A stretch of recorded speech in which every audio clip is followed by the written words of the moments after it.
Assalamualaikum warahmatullahi wabarakatuh. Salam sejahtera untuk kita semua. Bapak Ibu, pada sesi ini kami akan menyampaikan materi mengenai strategi pembelajaran dan motivasi belajar. Jadi dari strategi pembelajaran dan motivasi belajar ini tujuan umumnya adalah nantinya diharapkan bahwa Bapak Ibu akan memahami dan mengembangkan strategi pembelajaran, kemudian memotivasi diri dan mahasiswa untuk terus bisa belajar. Nah, adapun tujuan khusus dari pembelajaran adalah menjelaskan strategi pembelajaran di perguruan tinggi, kemudian menjelaskan motivasi belajar di perguruan tinggi, lalu menjelaskan tuntutan belajar di perguruan tinggi.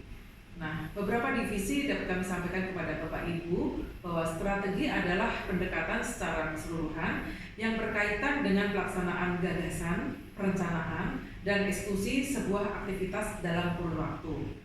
Pembelajaran itu sendiri merupakan proses interaksi antar mahasiswa dengan dosen, antara peserta didik dengan pendidik dan sumber belajar pada suatu lingkungan belajar. Ini menurut pasal 1 ayat 12 Undang-Undang Nomor 12 Tahun 2012. Nah, dosen adalah pendidik profesional dan ilmuwan dengan tugas utama mentransformasikan, mengembangkan, dan menyebarluaskan ilmu pengetahuan dan teknologi melalui pendidikan, penelitian, dan pengabdian kepada masyarakat sebagaimana pada pasal 1 ayat 14 Undang-Undang Nomor 12 Tahun 2012. Nah, lalu bagaimana koalisi seorang dosen itu?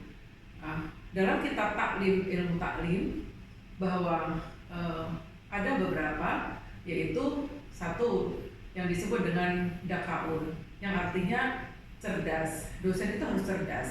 Kemudian yang kedua ada hirsun, yang artinya harus rajin. Ketiga, istibarun, yang artinya harus sabar. Keempat adalah bulgo, yang artinya yang memang merupakan biaya dari seorang dosen. Kemudian yang kelima, irsadul ustad, ini adalah petunjuk guru ataupun dosen. Yang keenam adalah tul zaman atau panjang waktunya.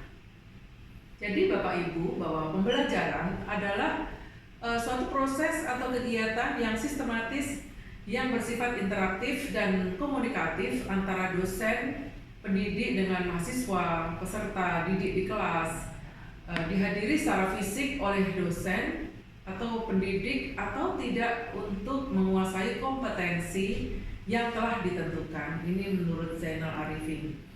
Nah, kemudian pembelajaran juga diartikan sebagai suatu kegiatan dosen atau pendidik secara terprogram dalam desain instruksional untuk membuat mahasiswa peserta didik belajar secara aktif yang menekankan pada penyediaan sumber. Kemudian pembelajaran dalam arti lain adalah suatu sistem instruksional yang terdiri atas beberapa komponen yang meliputi tujuan, bahan ajar, mahasiswa peserta didik ataupun dosen ataupun pendidik, ya, dan metode, media, dan evaluasi yang dapat meningkatkan kemampuan kognitif, afektif, dan psikomotorik agar mahasiswa ataupun peserta didik menjadi lebih baik dalam komunikasi dan interaktif kepada dosen ataupun pendidik. Nah, di sini juga disampaikan ada beberapa pendapat mengenai strategi pembelajaran. Di antaranya bahwa strategi pembelajaran adalah komponen umum dari suatu rangkaian materi dan prosedur pembelajaran yang akan digunakan secara bersama-sama oleh dosen, pendidik, dan mahasiswa ataupun peserta didik selama proses pembelajaran berlangsung. Ini menurut Dick dan Kerry.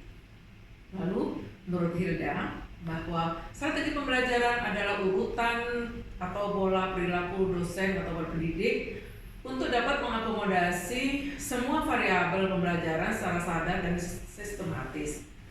Ada lagi menurut Suparman bahwa strategi pembelajaran merupakan gabungan dari beberapa rangkaian kegiatan, cara mengorganisasikan materi pembelajaran, mahasiswa, peserta didik, bahan peralatan, dan waktu yang digunakan untuk proses pembelajaran dalam mencapai tujuan kegiatan pembelajaran yang telah ditentukan.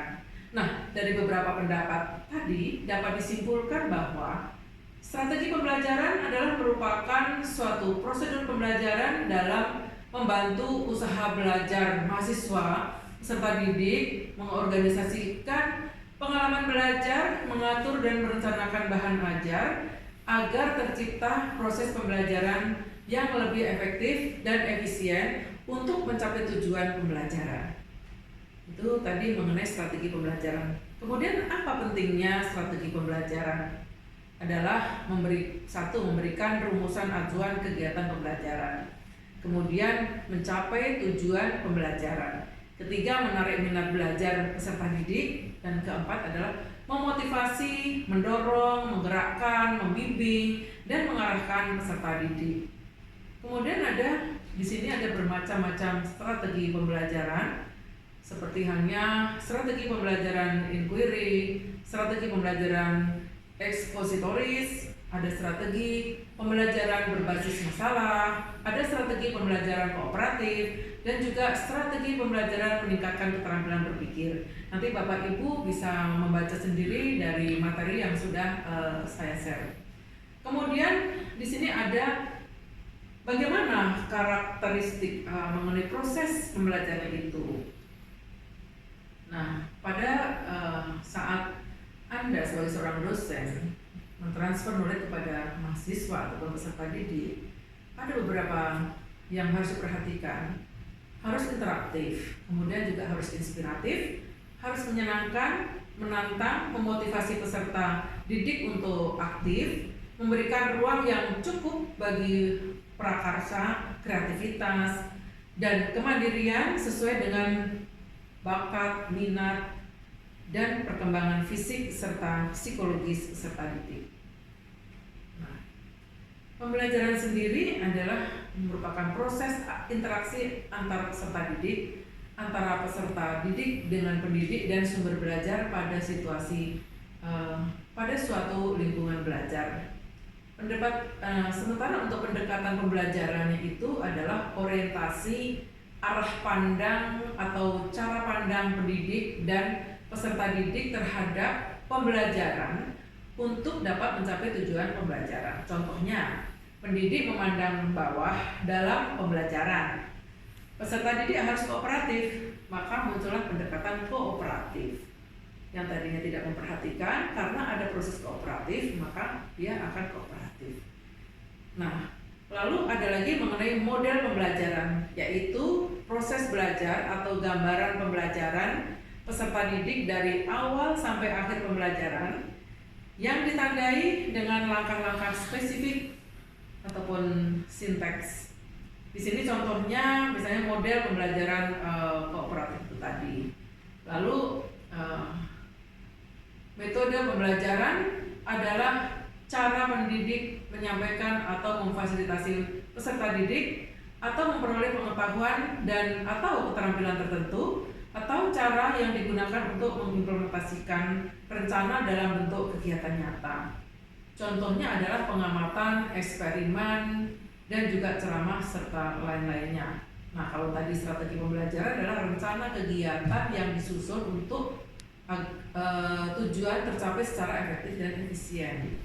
Nah, sementara teknik pembelajarannya adalah cara pendidik menyampaikan atau memfasilitasi peserta didik untuk memperoleh pengetahuan dan atau keterampilan tertentu melalui metode pembelajaran tertentu, cara yang digunakan untuk mengimplementasikan suatu metode. Contohnya, teknik presentasi pada kelompok dalam metode presentasi. Itu adalah salah satu contohnya.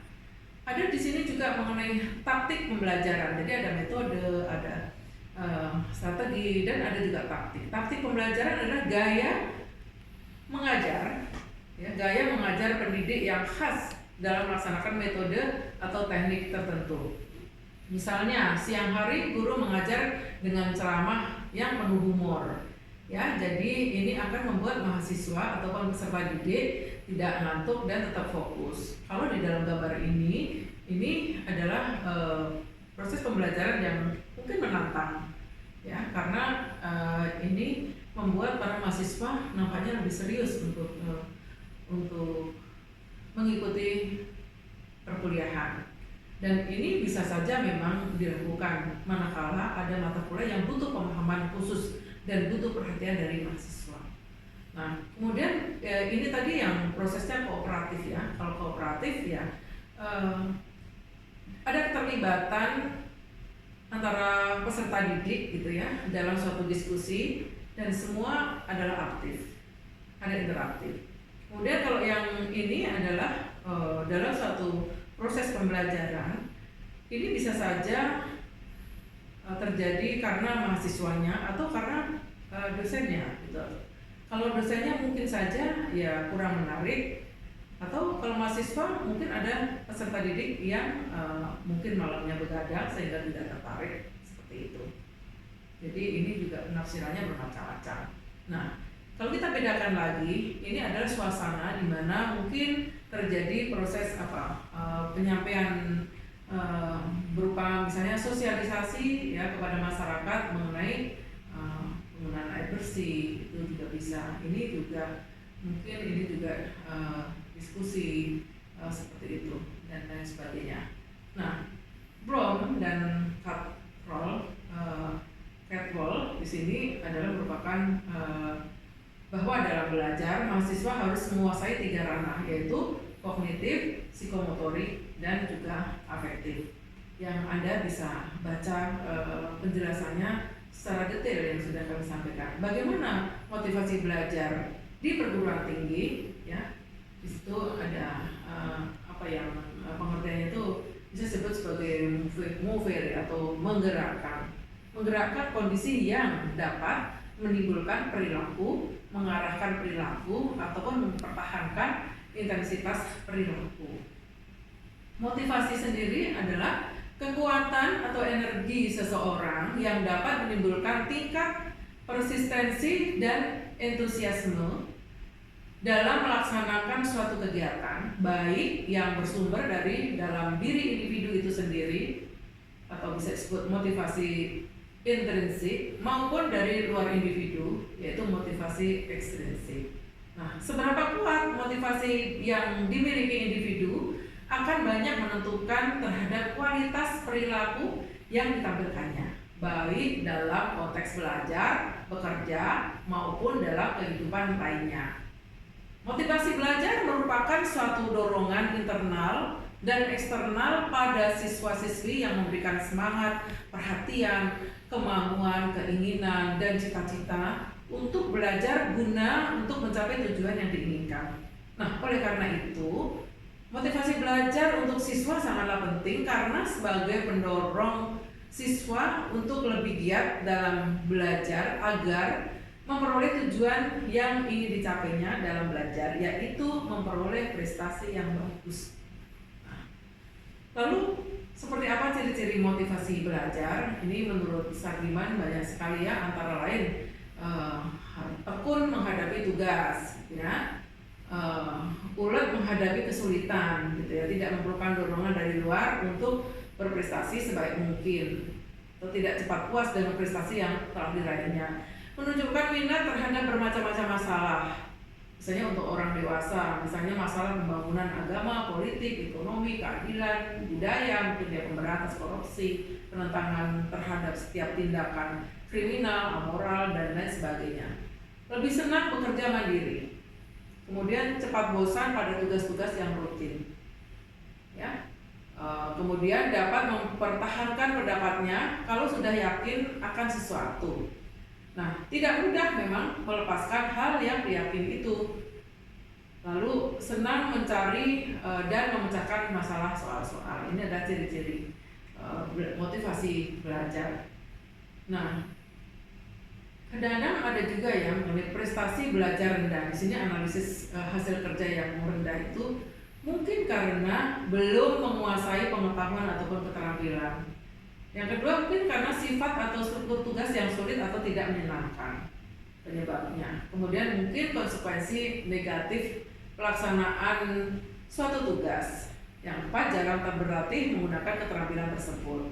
Nah, lalu fungsi motivasi dalam belajar itu apa? Ya, di sini ada fungsi motivasi dalam belajar.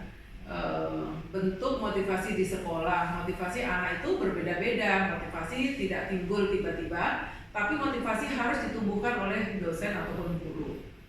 Nah, teori motivasi di sini ada berapa ya kami sampaikan. Ini kalau motivasi itu ada misalnya motivasi dan penguat. Ini sebenarnya dalam pengajaran ya, mahasiswa yang telah penguatan untuk belajar misalnya akan termotivasi, yang telah mendapatkan penguatan untuk belajar misalnya nilai ujian itu akan termotivasi untuk belajar. Demikian juga mahasiswa yang telah dihukum dalam belajarnya maka tidak lagi termotivasi belajar. Kemudian yang kedua adalah hadiah dan penguatan. Tidak ada jaminan apakah hadiah akan menjadi penguat yang efektif karena sebagai penguat. Ini ditentukan oleh pribadi dan situasi. Karena nilai penguat dari hadiah tergantung pada banyak faktor. Lalu yang ketiga adalah cognitive dissonance. Di sini teori yang menerangkan tentang tingkah laku seseorang dengan memberi alasan untuk menunjukkan bahwa dirinya positif. Lalu di sini ada juga teori atribusi, yaitu mencari penjelasan dan mencoba untuk mengerti mengapa seseorang itu memberikan alasan, terutama jika seseorang mengalami kegagalan ataupun kesuksesan. Yang kelima, self worth ataupun menghargai dirinya sendiri. Teori ini menggabungkan komponen motivasi dengan persepsi yang menyebabkan sukses dan gagal. Nah, itu tadi saya lanjutkan bahwa cara untuk menumbuhkan motivasi belajar mahasiswa itu juga bermacam-macam, antara lain memberi angka. Di sini guru dalam hal ini memerlukan unsur objektivitas dalam memberi nilai, yang hendaknya angka tersebut mencerminkan aspek kognitif, afektif, dan psikomotorik. Kemudian memberi hadiah. Hadiah akan sangat menarik mahasiswa sebagai motivasi dalam melakukan suatu pekerjaan. Hadiah sebagai penguat terhadap motivasi belajar mahasiswa. Jadi contohnya apabila mahasiswa dalam diskusi dan mereka presentasinya bagus, bisa diberi hadiah, misalnya coklat seperti itu. Kemudian ketiga, kompetisi. Baik kompetensi individu maupun kelompok digunakan untuk merangsang dan menguatkan motivasi belajar. Individu di sini yaitu juara, kelas, kelompok, ataupun lomba-lomba. Ya. Nah, artinya kalau dia mengikuti kejuaraan individu itu mungkin karena dia juara kelas, atau kalau kelompok itu bisa mengikuti lomba-lomba. Itu adalah cara menumbuhkan motivasi belajar mahasiswa. Nah, menurut teori Maslow, ya, orang dimotivasi oleh kebutuhan atau ketegangan itu diciptakan oleh kebutuhan untuk bergerak menuju tujuan di mana mereka percaya akan membantu memenuhi kebutuhannya. Nah, motivasi berprestasi ini ada beberapa orang yang berambisi dan bekerja keras untuk mencapai sukses. Ini ada orang-orang yang ingin berprestasi. Nah, kompetensi dosen yang diperlukan dan dikembangkan, harusnya dosen itu juga memiliki kemampuan menguasai struktur dan konten mata kuliah. Kemudian bagaimana membelajarkan mahasiswa tentang konten mata kuliah yang disesuaikan dengan karakteristik konten itu sendiri dan karakteristik mahasiswanya. Lalu dosen itu mengenali pengetahuan tertentu untuk mengajar. Pengetahuan tersebut merupakan integrasi antara isi konten mata pelajaran dan pedagoginya yang menjadi suatu konsep tentang bagaimana topik, masalah, atau isu-isu tertentu disusun atau diwakili dan diadaptasi sesuai kemampuan dan minat mahasiswa yang beragam karakteristiknya. Lalu seorang dosen dapat mensintetis dua pengetahuan, materi dan pedagogi dengan cara analogi ilustrasi. Contoh penjelasan demonstrasi, strategi dan memprediksi kemampuan serta kesulitan yang mungkin dialami oleh mahasiswanya. Itu tadi kompetensi dosen yang perlu dikembangkan. Nah, lalu masih ada lagi bagaimana membangun lingkungan belajar positif agar motivasi belajar itu meningkat. Antara lain pertama, mengatur iklim belajar. Membuat perbedaan dari sejak awal pertemuan awal, ya, iklim belajar harus diciptakan dengan baik. Kemudian kedua, mempersiapkan lingkungan fisik. Di sini ada sarana dan prasarana yang mendukung kegiatan belajar. Yang ketiga, lingkungan sosial sekitar tempat belajar. Yang keempat, mengajar dengan menghubungkan dunia IT. Mengembangkan strategi belajar yang menarik. Yang keenam adalah menyiapkan kelas kecil dan kelas besar. Nah, ini ada yang disingkat sebagai ARCS model, yaitu butuh perhatian atau attention, kemudian relevansi atau relevance, kemudian juga memerlukan kepercayaan diri atau confidence, kemudian juga kepuasan, satisfaction. Nah, perhatian. Jadi perhatian itu ditimbulkan oleh elemen-elemen yang baru ataupun aneh atau kontradiktif sekalipun ataupun kompleks ya. Ini adalah menumbuhkan perhatian. Kemudian strategi untuk merangsang minat dan perhatian mahasiswa itu seperti apa? Ya, jadi bisa dengan menggunakan metode penyampaian perkuliahan yang bervariasi, ya, buat kelompok diskusi, bermain peran, simulasi, curah pendapat, demonstrasi, studi kasus dan lain sebagainya. Kemudian menggunakan variasi media, transparansi, videotape, film dan lain-lain untuk melengkapi penyampaian perkuliahan. Nah, lalu bila tepat gunakan humor, ya. Jadi Anda bisa menggunakan humor ketika memang kondisinya memungkinkan. Gunakan peristiwa nyata sebagai contoh untuk memperjelas konsep yang sedang diutarakan. Lalu gunakan teknik bertanya untuk melibatkan mahasiswa. Nah, relevansi tadi sudah ada A-nya, ini R-nya. Ya, ini hubungan antara materi kuliah dengan kebutuhan dan kondisi mahasiswa, yaitu motif pribadi, motif instrumental, dan juga nilai kultural ya. Ini nanti materinya sudah saya berikan, Bapak Ibu tinggal baca sendiri. Nah, lalu ada strategi untuk menunjukkan relevansi perkuliahan. Sampaikan apa kemampuan mahasiswa setelah mempelajari kuliah tersebut. Berarti perlu penjelasan tujuan instruksional yang ada di awal mata kuliah. Kemudian menjelaskan manfaat pengetahuan atau keterampilan yang akan dipelajari yang berkaitan dengan pekerjaan lulusan nanti. Lalu berikan contoh latihan atau tes yang berlangsung berhubungan dengan profesi tertentu. Nah, kepercayaan diri atau confident di sini, ya. Harus memperbanyak pengalaman berhasil mahasiswa. Gitu.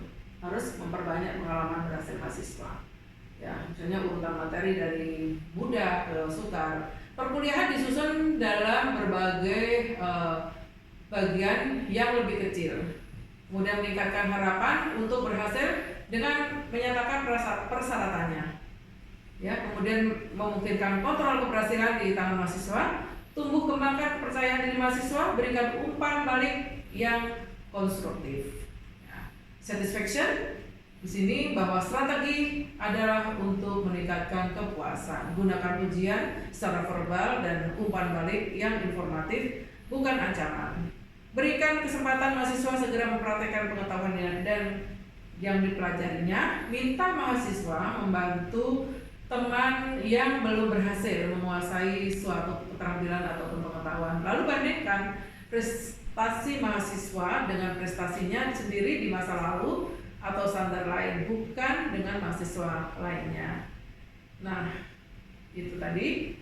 Selanjutnya di sini ada pendekatan lain dalam membangun komunikasi, ya. Ada expertise ataupun keahlian, empati, entusiasme, kejelasan atau clarity, cultural responsiveness ataupun budaya tanggung jawab.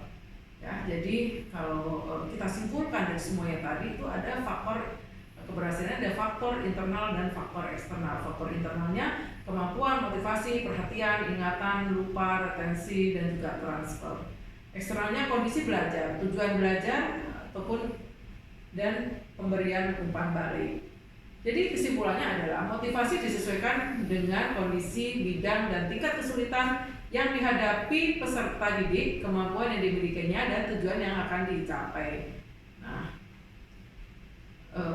kemudian ada 3 kegiatan utama di perguruan tinggi, yakni pendidikan, pengajaran, penelitian, dan pengabdian. yaitu menuntut kemampuan berpikir bebas, kreatif, dan inovatif, menuntut kemampuan berkarya dan mengabdi. Lalu yang ketiga adalah menuntut karakter individu yang unggul secara intelektualitas, emosional, dan spiritualitas. Dan mahasiswa itu dituntut untuk memiliki kekuatan kehendak, the power of will. Kemudian yang kedua memiliki resistance atau ketekunan. Yang ketiga memiliki keinginan, desire, untuk menjadi suatu kenyataan. Ya. Lalu apa sukses dalam belajar? Sukses belajar itu bila tujuan tercapai ya adalah learning to know, learning to be, learning to do, learning to live together. Itu. Nah, sementara untuk kiat-kiat suksesnya ada tujuan atau cita-cita, kedisiplinan, konsistensi, pengetahuan, keyakinan, tindakan, sehat jasmani dan rohani. Nah, Bapak Ibu, dari materi yang kami sampaikan tadi dapat disimpulkan bahwa pendidikan sepanjang hayat untuk terus mengembangkan kematangan diri dan memaksimalkan pengabdian kepada Tuhan. Sebagai evaluasi bahwa sebagai dosen pembimbing akademik, ya, buatlah contoh rencana akademik bersama mahasiswa agar mahasiswa lulus dalam waktu cepat, berprestasi, dan mandiri. Sekian, terima kasih. Wabillahi taufiq wal hidayah. Wassalamualaikum warahmatullahi wabarakatuh. Semoga bermanfaat.